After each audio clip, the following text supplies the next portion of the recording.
శ్రీవారి కారం, శ్రీవారిని ప్రేమించే వారి కోసం. శ్రీవారి spices, chilli, turmeric, coriander powder. శ్రీవారి కారం, శ్రీవారిని ప్రేమించే వారి కోసం.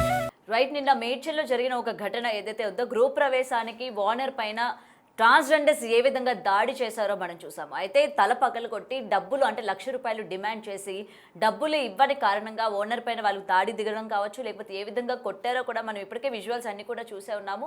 మరి అయితే గత కొన్ని నెలలు కావచ్చు, సంవత్సరాలుగా ఎప్పుడూ కూడా ఈ గృహ ప్రవేశాలు, షాప్ ఓపెనింగ్స్, లేకపోతే చిన్న చిన్న షాప్స్ ఓపెనింగ్ అప్పుడు కూడా ఈ ట్రాన్స్జెండర్స్ వెళ్ళడం కావచ్చు, డబ్బులు డిమాండ్ చేసి ఇవ్వకపోతే డైరెక్ట్గా వాళ్ళ పైకి విరుచుకుపడడం, లేకపోతే బూతులు తిట్టడం, లేకపోతే కొడుతున్నారని చెప్పి కూడా చాలా మంది ఇప్పటికీ బయటకు వచ్చి మాట్లాడుతున్న పరిస్థితులు ఉన్నాయి. మరి ముఖ్యంగా ట్రాన్స్జెండర్స్ వ్యవస్థ అందరూ కూడా ఎందుకు ఈ విధంగా తయారవుతున్నారు? అయితే ఇక్కడ అందరినీ మనం వేలెత్తి చూపెట్టలేము, కానీ కొంతమంది మరి వాళ్ళు ఇంత రౌడీజం చేస్తూ, లేకపోతే ఈ విధంగా బూతులు మాట్లాడుతూ, ఈ విధంగా ప్రజల్ని ఇబ్బంది పెడుతున్న వాళ్ళపైన ఎందుకు తగిన చర్యలు తీసుకోవట్లేదు, ఇటు పోలీస్ డిపార్ట్మెంట్ తీసుకోవట్లేదు అని చెప్పి మరికొంతమంది అంటుంటే, ఆ కమ్యూనిటీలో ఉన్న వాళ్ళైనా కూడా ఒక మీటింగ్ లాంటిది పెట్టుకొని ఈ విధంగా మీరు అటాక్ కనుక చేసినట్లయితే అది మీ వరకే కాకుండా అందరి మీద ఎఫెక్ట్ అవుతుంది అని చెప్పి వాళ్ళు కూడా ఎందుకు వీళ్ళని కంట్రోల్ చేయలేకపోతున్నారు అన్న వివరాలు తెలుసుకుంది. వాళ్ళు మనతో పాటు ట్రాన్స్జెండర్ చంద్రముఖి గారు ఉన్నారు లైవ్ లోని.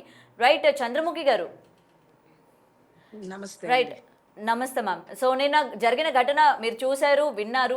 సో ట్రాన్స్జెండర్స్ ముఖ్యంగా అందరికీ కూడా ఒక పాజిటివ్ ఒపీనియన్ ఉంటుంది. మీలాంటి వాళ్ళు బయటకు వచ్చి మీరు పడుతున్న కష్టాలు కావచ్చు, లేకపోతే మీరు ఎటువంటి స్టేజ్ నుంచి వచ్చారు, ఇవాళ మీరు చదువుకొని ఉన్నత పదవుల్లో ఉన్నారు మీరు. సో మీ మీద ఉన్న గౌరవం ఇలాంటి ట్రాన్స్జెండర్స్ ముఖ్యంగా ఈ విధంగా దాడి చేసి తల పగలగొట్టి ఇంత డబ్బులు డిమాండ్ చేసి వీళ్ళని చూసిన తర్వాత ఇవాళ మొత్తం మీ కమ్యూనిటీనే అంటున్న పరిస్థితి కనిపిస్తుంది. సో ఏం చెప్తారు అసలు వీళ్ళ గురించి మీరు?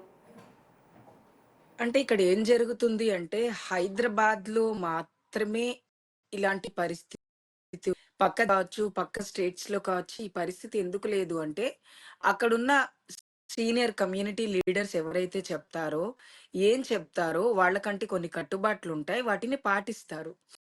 ఈ హైదరాబాద్ అనేది ఏమైపోయింది, ఒక సీజనల్ ఫ్రూట్ అయిపోయిందనమాట.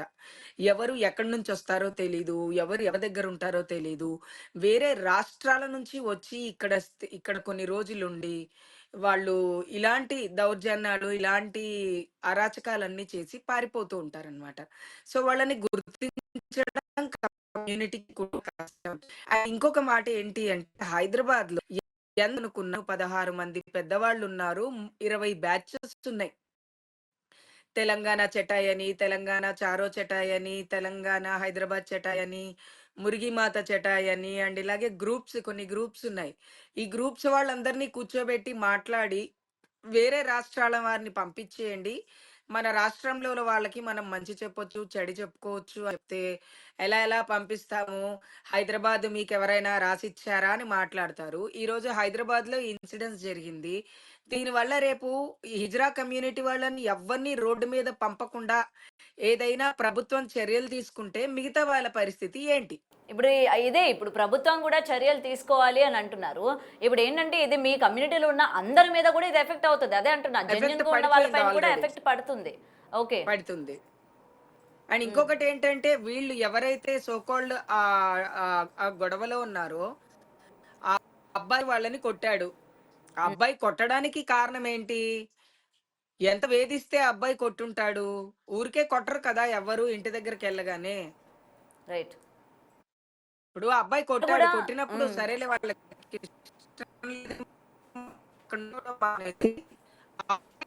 రౌండప్ చేసి అంత కొట్టడం చాలా తప్పు. ఇది నేరమే, ఖచ్చితంగా ఇది నేరమే. వాళ్ళ శిక్షార్హులే. వాళ్ళతో పాటు వాళ్ళ గురువుల్ని కూడా పిలిచి వాళ్ళకి కౌన్సిలింగ్ ఇవ్వాలి. ఎందుకంటే ప్రతి ఒక్క హిజ్రాకి ఒక గురువు అనే వాళ్ళు ఉంటారు. ఆ గురువులకి చెప్తే అప్పుడు వీళ్ళు ఏమైనా సరిగ్గా అవుతారేమో. చూడండి ఎలా కొట్టుకుంటున్నారో, అక్కడ కనపడుతూనే ఉంది విజువల్. ఒక్క అబ్బాయే ఉన్నాడు. ఆ ఒక్క అబ్బాయి వెనకాల 10 మంది 12 మంది హిజ్రాలు కొడుతున్నారు. అంటే హిజ్రాల్ అంటే రౌడీలో, గూండాలో కాదు కదా. ప్రేమగా ₹10 ఇస్తే తీసుకొని ఆశీర్వదించి వెళ్లాల్సిన హిజ్రాలు ఇలా గూండాగిరి చేస్తే కమ్యూనిటీ ఇంకా ఏం చేయగలదు? సొసైటీని ఎలా యాక్సెప్ట్ చేస్తుంది?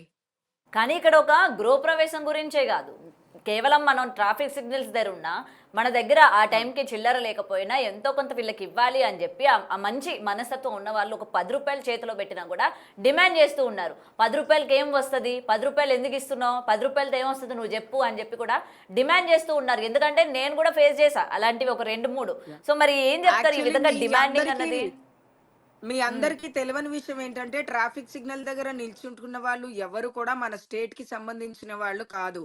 ఉత్తరప్రదేశ్, బీహారు, కలకత్తా, కన్నడ ఎక్కడెక్కడి నుంచో వచ్చి అక్కడ మగపిల్లల్లాగా చలామణి అవుతూ ఇక్కడికి వచ్చి విగ్గులు పెట్టుకొని డబ్బులు అడుక్కునే వాళ్ళే. వాళ్ళెవ్వరూ అసలు ట్రాన్స్జెండర్సే కాదు, ట్రాన్స్ మహిళలు అంతకన్నా కాదు. ఇది ఒక పెద్ద మాఫియా అయిపోయింది, బెగ్గింగ్ మాఫియా. అండ్ నిన్న జరిగిన ఇష్యూలో కూడా వాళ్ళు ట్రాన్స్జెండర్సే అంటారా, అండ్ అంటే తెలంగాణకు చెందిన వాళ్ళే అంటారా? ముఖ్యంగా ఇక్కడ వేరే ప్రాంతాల నుంచి వచ్చి కూడా ఈ విధంగా అంటే దౌర్జన్యం చేస్తూ ఉన్నారు అని చెప్పి మీ కమ్యూనిటీలో వాళ్ళ పొద్దున్న నుంచి కూడా మాట్లాడుతూ ఉన్నారు. మరి నిన్న మీరు వాళ్ళని చూసే ఉంటారు కాబట్టి వాళ్ళతో మీరు ఎప్పుడైనా మాట్లాడడం కానీ లేకపోతే వాళ్ళు ఇక్కడికి సంబంధించిన వాళ్ళు? లేదండి, అందులో ఉన్న వాళ్ళు నాకు 3 తెలుసండి. 3 మన తెలంగాణ వాళ్ళే. మరి మిగతా వాళ్ళ సంగతి నాకు తెలియదండి. అందులో ఉన్న 3 నాకు తెలిసిన వాళ్ళే. ఇప్పుడు ఏమవుతుంది అంటే నలుగురు వెళ్ళినప్పుడు ఒక్కడు తప్పు చేసినా మిగతా 3కి కూడా తప్పు వచ్చేస్తుంది. అవును. అండ్ కానీ ఇలాంటివి ఇప్పుడు కాదండి, ఇంతకు ముందు చాలా ఇలాంటివి వచ్చాయి. బై గాడ్ గ్రేస్ ఇది వెలుగులోకి వచ్చింది. దీన్ని చాలా సీరియస్ గా యాక్షన్ తీసుకొని కమ్యూనిటీకి మంచి కౌన్సిలింగ్ ఇవ్వాలి. డీసీపీలు కానీ ఏసీపీ లెవెల్లో కానీ కౌన్సిలింగ్ ఇవ్వాలి ఖచ్చితంగా వాళ్ళకి, లేకపోతే ఈ పనులు అవ్వవండి. అండ్ మీరు కూడా గతంలో ఇలాంటి టాపిక్స్ మీ దగ్గరికి రైజ్ చేయడం కూడా జరిగాయి. చాలా మంది మీరు చాలా ఇంటర్వ్యూస్లో కూడా మాట్లాడడం జరిగింది.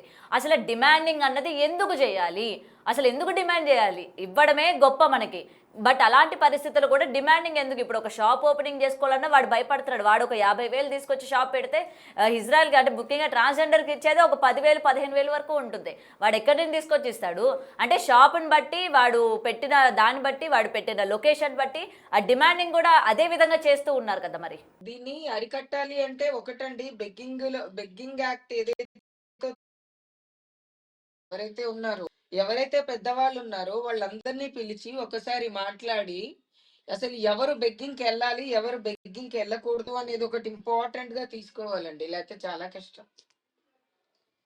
ఇప్పుడు వాళ్ళ మీరు 41 ఇచ్చారండి, వాళ్ళకి 41 ఇచ్చి పంపించేశారు. వాళ్ళపైన ఏం కఠిన చర్యలు తీసుకున్నారు పోలీసు వాళ్ళు చెప్పండి?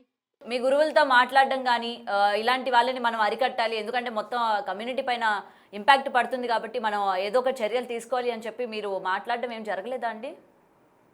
లేదండి, నిన్నటి నుంచి మాట్లాడుతూనే ఉన్నాము. ఇక్కడ ప్రాబ్లం ఎక్కడ అంటే అందరూ దొంగ, వీళ్ళు బయట, మిగతా వాళ్ళు బయట పడలేదు.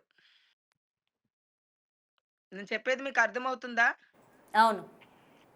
మాక్సిమం ఇవాళ రేపు చీరలిప్పి అడుక్కునే సాంప్రదాయాన్ని బాగా ప్రమోట్ చేశారు. అది అంటే ఎవరు ప్రమోట్ చేస్తున్నారు? కమ్యూనిటీయే ప్రమోట్ చేస్తున్నారు.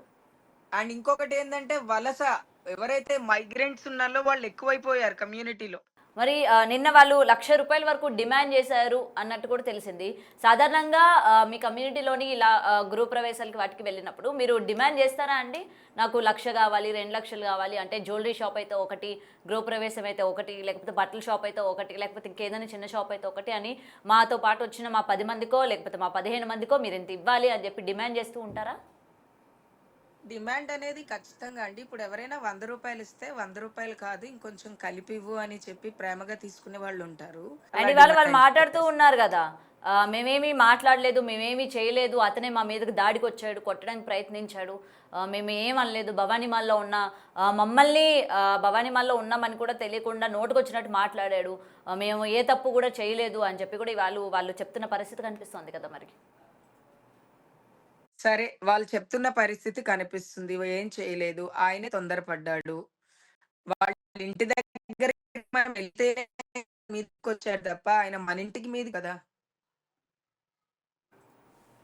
ఆయన దగ్గరికి మనం వెళ్ళినందుకే కదా ప్రాబ్లం అయింది.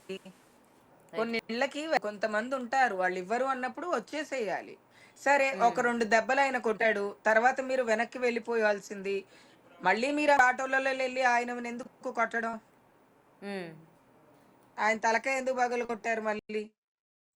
అదే ఇప్పుడు ఆయన కొట్టాడు, ఆయన చెప్తా ఇంటి ముందు నా ఇంటి ముందుకొచ్చారు. నాకు ఇబ్బంది అనిపించింది. నేను ఒక దెబ్బ కొట్టాను. నాకు హిజ్రాలంటే అసహ్యము. రైట్. అలాంటప్పుడు చంద్రముఖి గారు నన్ను కూడా ఒకటి అలాగే బిహేవ్ ఒకటి చేస్తే చెప్పండి. ఎలాగా? ఒకటి చెప్పండి. ఇప్పుడు ఇలా గృహప్రవేశాలు అయినప్పుడు అంటే ఒక సర్టెయిన్ ఏరియాస్‌కి ఇక్కడ ఏదైనా జరుగుతుంది అంటే మీ టీమే మీరే వెళ్ళాలి. ఇంక వేరే వాళ్ళు వెళ్ళడానికి వీల్లేదు. మీరు వేరే చోటికి వెళ్ళాలి అని మిమ్మల్ని ఏమైనా డివైడ్ చేస్తూ ఉంటారా మీ దాంట్లోని? లేదండి, అట్లా డివైడ్ చేసేది లేదు. ఎవరు నియర్ బై ఉంటే వాళ్ళు వెళ్తారండి. ఎవ్వరికీ ఏరియాస్ అనేవి ఉండవు. అన్ని ఏరియాల్లో అందరూ తిరుగుతూనే ఉంటారు. ఏరియాస్ డివైడేషన్ అనేది ఏమి సో ఇప్పుడు ఎటువంటి చర్యలు తీసుకుంటే మంచిదంటారు? ఇటు గవర్నమెంట్ కావచ్చు, లేకపోతే మీ కమ్యూనిటీలోకి సంబంధించి కావచ్చు, ఎలాంటి చర్యలు తీసుకుంటే నెక్స్ట్ టైమ్ ఇలాంటివి రిపీట్ కాకుండా ఉంటాయంటారు? మా పోలీస్ వాళ్ళు చాలా సీరియస్‌గా యాక్షన్ తీసుకోవాలి. ఆల్రెడీ పోలీసులు 41 ఇచ్చి పంపించేశారు. ఇంక పోలీసులు కూడా 41 ఇచ్చి పంపించేశాక ఇంక ఏం చేస్తారు? హ్మ్. అది కూడా ఇంపార్టెంటే కదా! అదే. తలకాయ పగిలింది అంటే అది అటెంప్ట్ టు మర్డర్ కేస్ కదా! హ్మ్. ఆయనకు రక్తం వచ్చింది. ఎవరో కొట్టిన వాళ్ళెవరో సీసీ ఫుటేజ్‌లో ఉన్నారు. దాని ప్రకారంగా చట్టం యాక్షన్ తీసుకోవాలి. ఎవరైతే కొట్టారో నేను అందరిని కొట్టిన వాళ్ళెవరో ఒక్కళ్ళన్నా శిక్షించాలి. ఇది ఒక దండుపాలెం బ్యాచ్ లాగా అయిపోయింది హైదరాబాద్‌లో. హ్మ్. ఎవరన్నా ఇల్లు కట్టుకోవాలన్నా, ఎవరన్నా గృహప్రవేశం చేసుకోవాలన్నా, ఎవరైనా సత్యనారాయణ స్వామి కథ చేసుకోవాలన్నా, పుట్టినరోజులు చేసుకోవాలన్నా, ఎక్కడ ఈ కమ్యూనిటీ వాళ్ళొచ్చి గొడవ చేసి బట్టలిప్పి మా చుట్టాలలో మా పరువు తీస్తారు అంటున్నారండి. అవును. ఒకప్పుడు ప్రేమగా పిలిచేవాళ్ళు. చంద్రముఖి గారు రండి భోంచేసి పసుపు కుంకుమలు చీర తీసుకొనెళ్ళండి అని పిలిచే స్థాయిను అమ్మో! మీరా అని కాడికొచ్చారు జనాలు.